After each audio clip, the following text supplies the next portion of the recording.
በዚህ ዓለም ንግድም ሐሳብም ትምህርትም ዕውቀትም መውደቅ አለው፣ መነሳት አለው።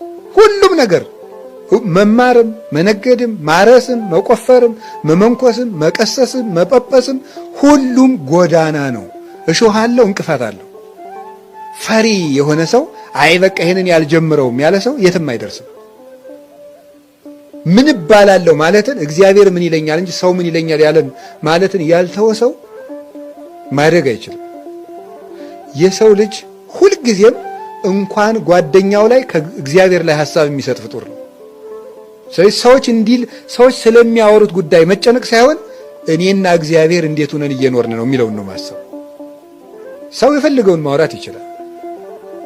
እኛ ግን መስራት ያለብን የራሳችን። ስለዚህ ከፈሪነት መጠበቅ፣ ሰው ምን ይለኛል የሚለውን ወይም እንዲህ ቢገጥመኝሳ ብዋረድሳ አሬባስ አልነካካ አለ ማለት የምንችለውን ነገር በእግዚአብሔር አምነን ሰው አማክረን አቅደን መስራት። የተበላሸው ይበላሽ፣ የተረፈው ይተርፋል። እንደዚህ ነው መሞከር።